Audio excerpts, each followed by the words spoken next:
Boom! What's going on, everybody? Oh man, you hear that? Oh, by the way, dude, I am halfway done with my Invisalign. You'll be happy to know. I'm officially on tray 7 out of 14. Also, it's kind of funny. If you listen back to, I don't remember what the review was, but the first episode of this we recorded when I had these in, my lisp was so bad. I don't think I ever noticed it. It was bad. I noticed it big time at first, but now it's like almost entirely gone. So anybody thinking about doing Invisalign, definitely sucks for a week or two, and then honestly, you pretty much get used to it. I really don't even notice that it's in anymore. So halfway done, people. On tray 7 out of 14, we are getting there. Up today, guys, if you have seen it, and I'm sure you have since you clicked, you saw the thumbnail, we are talking about Tom Clancy's Michael B. Jordan's Without Remorse. Wrong. Yes, a very James Bond-esque movie. Tom Clancy, of course, probably one of the most famous. What genre would you call him? Action, military action author. Yeah, ever espionage, military action. Espionage. Yeah. That's a good one. Yep, that's a good word. That's probably it. Great so, games. guys, Without Great Remorse. Games, Tom Clancy. Yeah, the games were fun. The Tom Clancy games. I remember that. Isn't that Jack Ryan show Tom Clancy?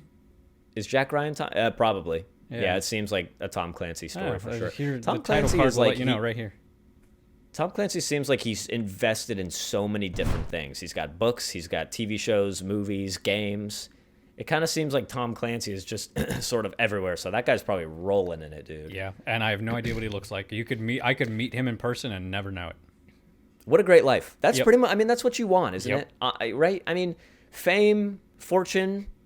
When I publish my book on Amazon, none of you will know, but buy it anyways. Okay. My transition, one man's story from becoming a common man to a critic.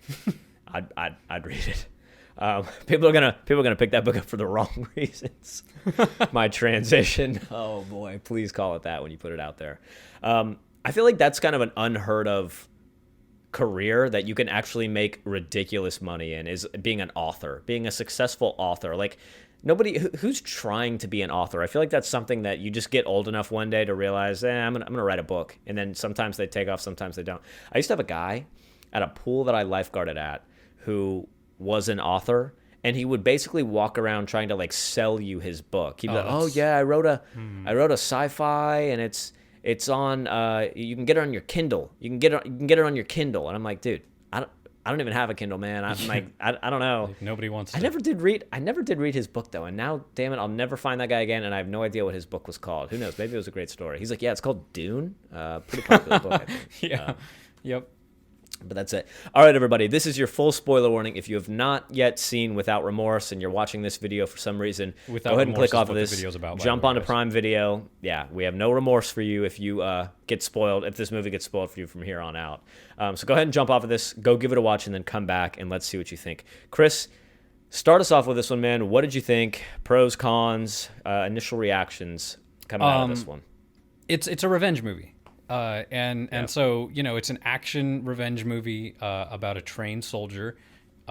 You could say that about, it's an Old Boy. It's I Saw the Devil. It's John Wick. It's that new movie, Nobody. It's a very templated kind of action movie. So it was everything I expected it to be. I wish it had a bit of a slow start, and I didn't really like the first 20 minutes because I already knew what the story was going to be about. Right. The moment the wife died, I was like, I know what's happening now. You're going to get your revenge, and that's going to be the whole thing. Overall, obviously, Michael B. Jordan is an amazing actor. The dude is beyond ripped. Yeah, he's I feel the need to mention when there's a shirtless man in a movie that we watch that I need to let them know, hey, I saw your body. And you're beautiful. So you got a good eye for the male. You got a good eye for the male physique. I think. I'm if I showed with my you sexuality, Yeah, I think if I showed you a lineup of like the 20 biggest Hollywood celebs, like Hollywood male bodies, you could probably pick them out. Yep. Like I feel like if I put them in a lineup, Brad you could Pitt. probably. Yeah, I wish to do that. I bet if I put something up on the screen, you that would actually be really funny to do for a content video. I'm down. We should. That could be our next game. We do that. For each Hollywood other. bodies. Guess the celebrity by their body. Yeah. Yeah, that's gonna and be it's not good. weird because It's kinda- we're only objectifying the male. Right, So. and it's but the problem is it's not really fair because like if you put a picture of say Brad Pitt, his body up there like when he was doing let's say Fight Club, or Tom Cruise when he was doing Top Gun, I could guess me and it would be like interchangeable. So it's not really what I mean, like, oh, that's me. Oh no, it's Brad Every Pitt. answer. It's Brad that's Pitt in funny. Fight Club. You could put Michael B. Jordan's body up there, and if I guessed me, I probably it'd be a fair guess. You know what I mean? That'd be correct. Yeah. Yeah, it's true. I don't have the neck. I don't have the new neck content to video. be new content video. Always thinking of the content. I don't have the neck girth to be a lead actor in a You movie. just got to You do know what I some mean? shrugs or like carry heavy things. Just carry the groceries True. in one trip. True. I got to start doing like some neck work.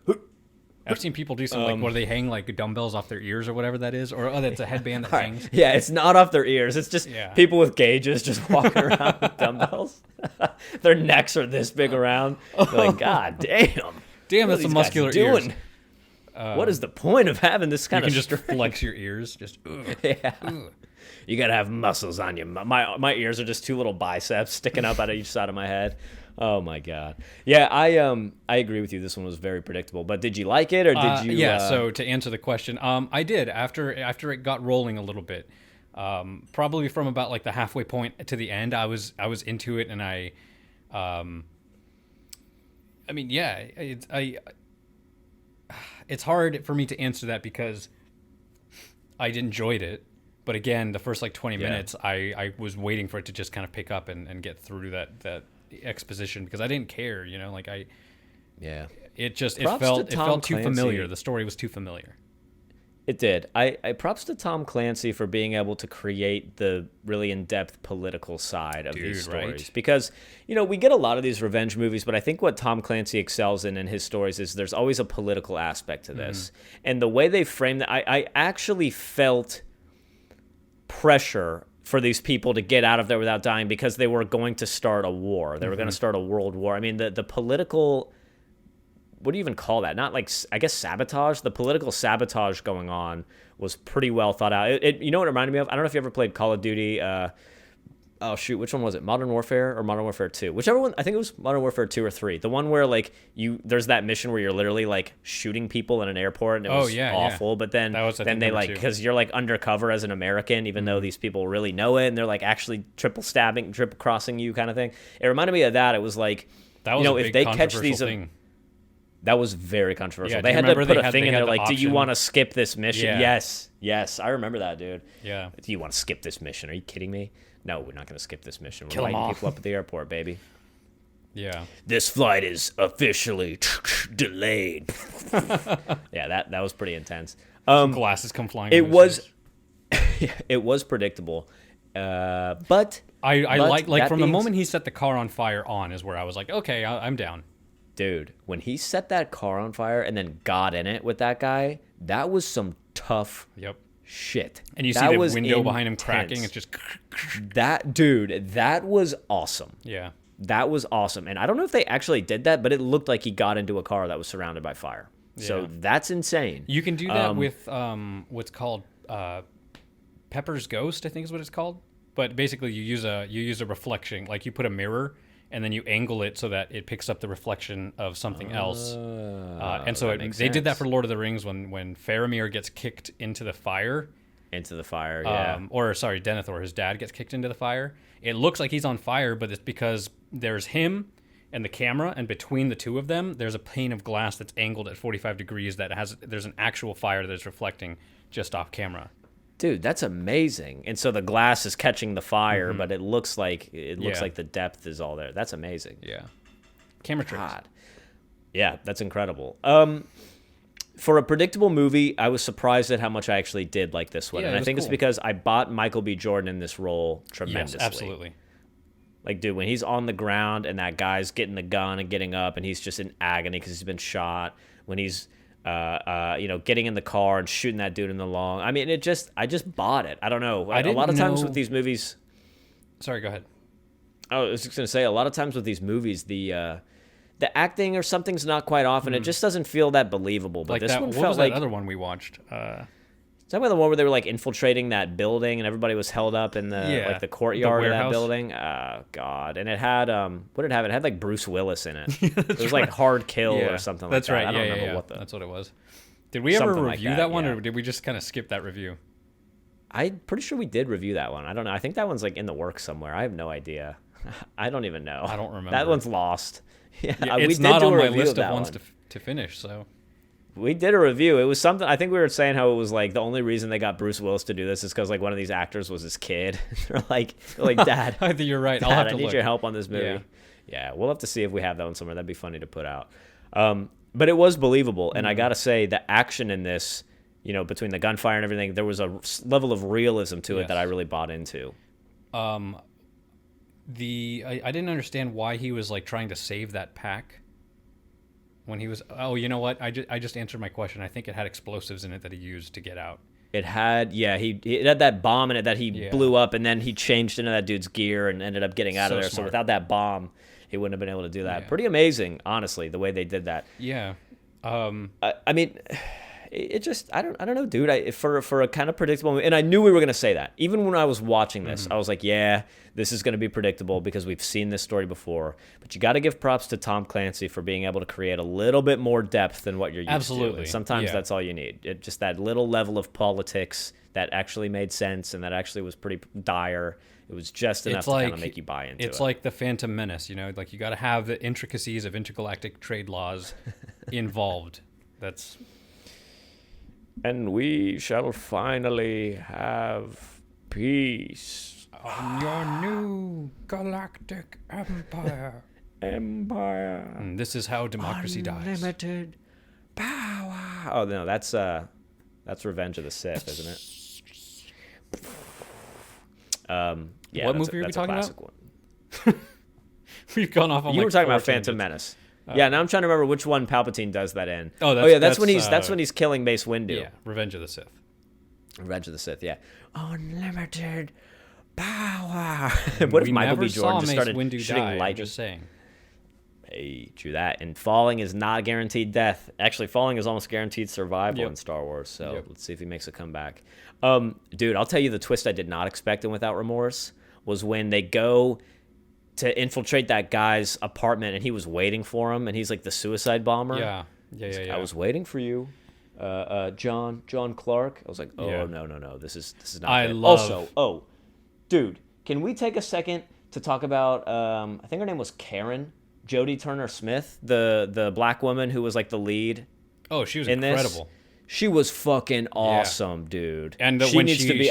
She looked like somebody you did not want to fuck with. Like, dude, put her in more movies. She was her in that role. Yes. Put her in more movies ASAP. Yeah. She was like, I completely bought into her character, dude. I really liked her character and her acting.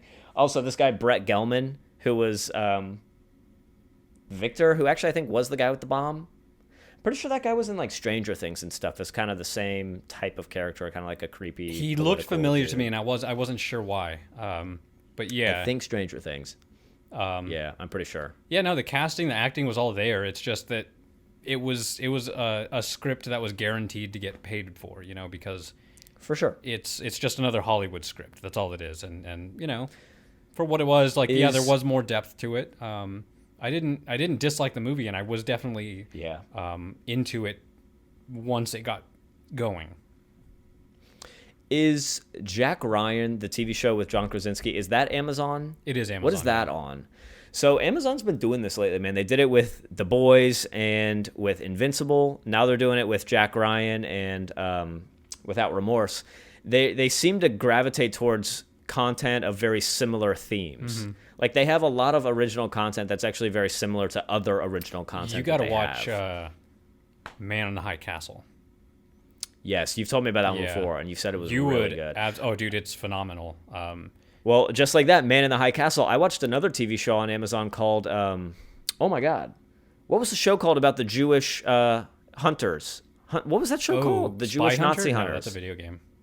Oh, hold on, stand by. I can't believe I watched that whole show. Hold on. Spy Hunter. It's been so long. It is called Hunters. Oh, yeah, okay. It's called Hunters. So kind of similar to Man in the High Castle, it's like this sort of Nazi versus non-Nazi type things, isn't it? Like it's just kind of a similar thing. Yeah, So, Man in the High there you go, Castle fuel is for the like, fire. what if Hitler won? Right, and then that Hunter show is like, what happens to all these Nazi Mm-hmm. survivors who fled to America and are still killing Jews somewhere? Like all these Jews are hunting them down. So like not the same show, obviously, but similar Yeah, tones. for It's sure. kind of The like Amazon politics. seems to, for sure, Yeah. Amazon seems to find a theme and then stick to it with a lot of this content. So maybe. And you Jack know Ryan's what? pretty I good, have too. to I haven't say- watched that one yet. I have to say that, in my opinion, Amazon is creating better content than Netflix now. Dude, and that's the discussion that you and I are going to have moving forward, and we talk about this in a lot of our videos. We just talked about it, and I don't know if this review's coming out before, but we did a review of Stowaway, if that hasn't come out yet. That was a Netflix original. We were just talking in that one about how Netflix is moving to this new business model with their original content where they're kind of just trying to put a lot of stuff out there. It's these smaller cast and crews, less scale to a lot of these things, and they just put these movies out every month and a half kind of thing. Whereas Amazon is taking their time, but dude, they're putting out some ridiculously good content, man. Anything I've watched on Amazon lately has knocked it out of the park. It's pretty much been a home run. So what are some things you didn't like about this movie, other than obviously the fact that it was a little predictable? Honestly, I think that's about it. For me, story is a big part. Like that's, as a critic, I that's one of the biggest things I analyze is the development of the story from beginning to end. Right. So for me, even though that's one of the only things I can pick out because everything else was, as believable as it could be for an action movie like this, everything made sense. There weren't any loopholes that I could pick out. The acting was phenomenal. The action sequences were well done. Cinematography was great. And the story was compelling for the most part. But because it's the one thing, and I think it's a major thing, it does lose quite a few points, in my opinion, because of that. It lacking in the story department makes it go from a great movie to an okay movie. But I can't really think of anything, and I literally just watched it. I can't think of anything off the top of my head that I disliked about it.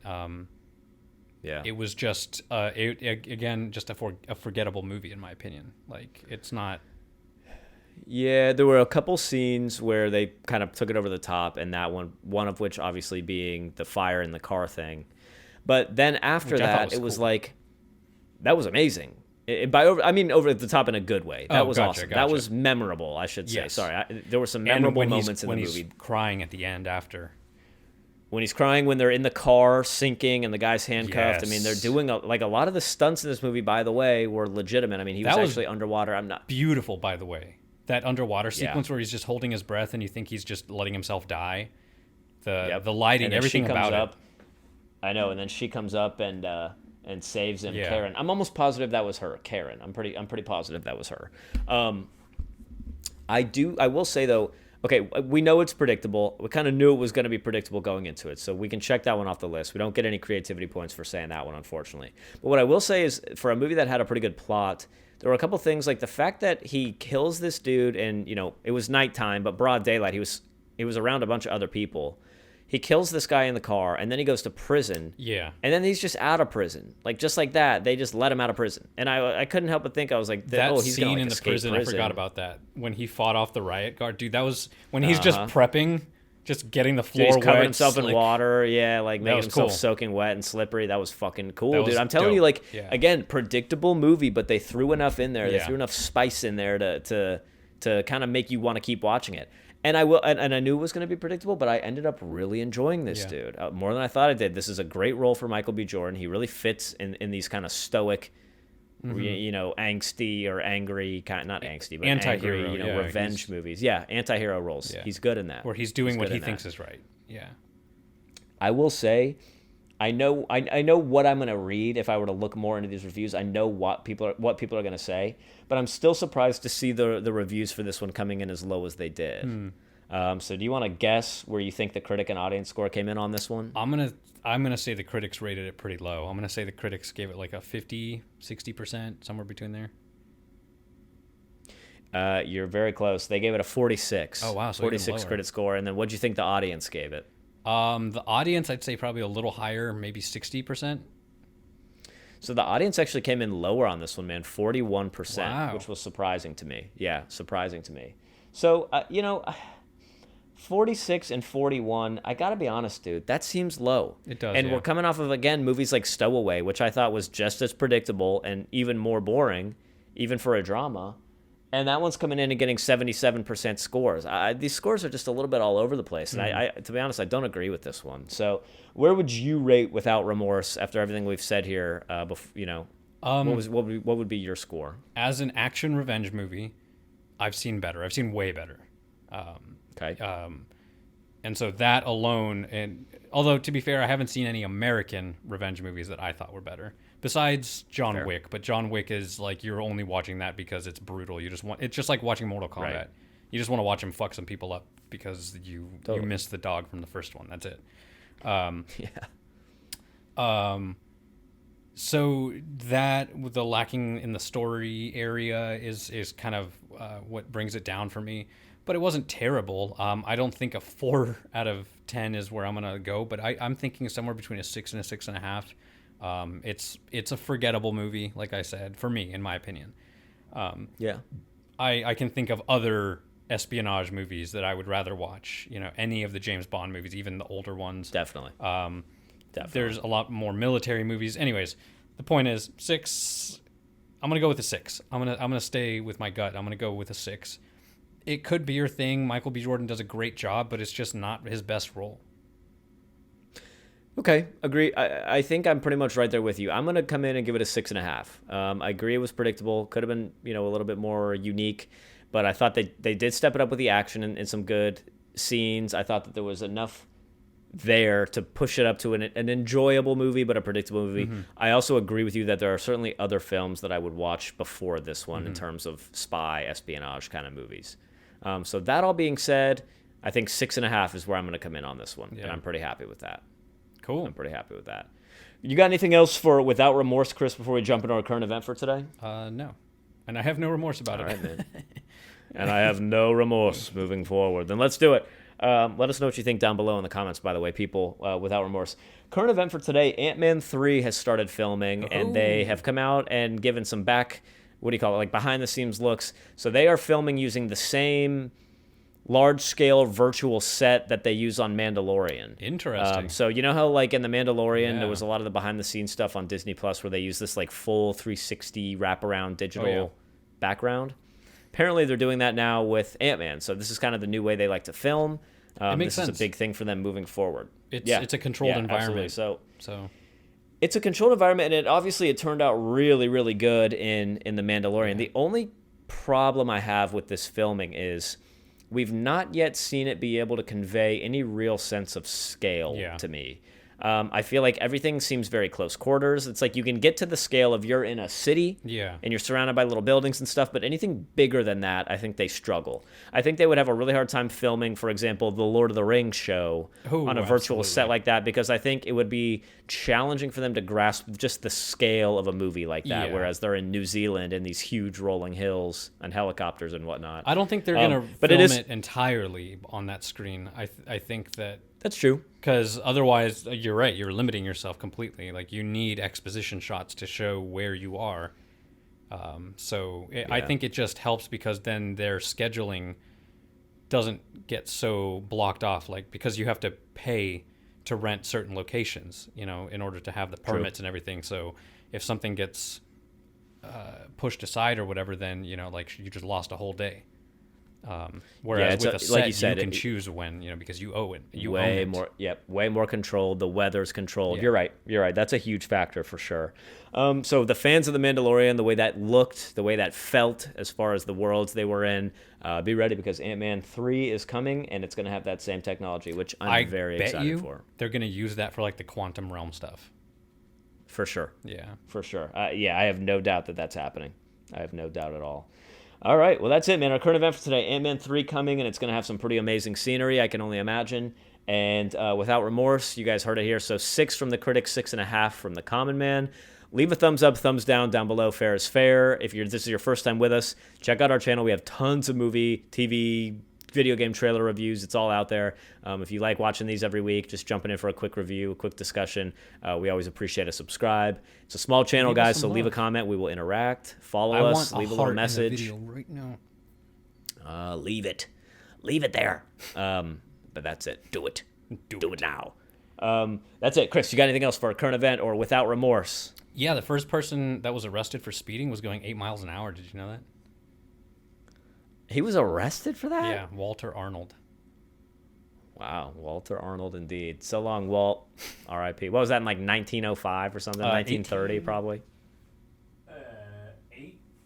1896. How did they measure his rate of speed? How did they know he was going 8 miles an hour if they had no radar technology to track that? Because the horses told him. All right, guys, I'm gonna need to fact check this one. Some of them I believe. This one I'm gonna need to look into myself a little bit.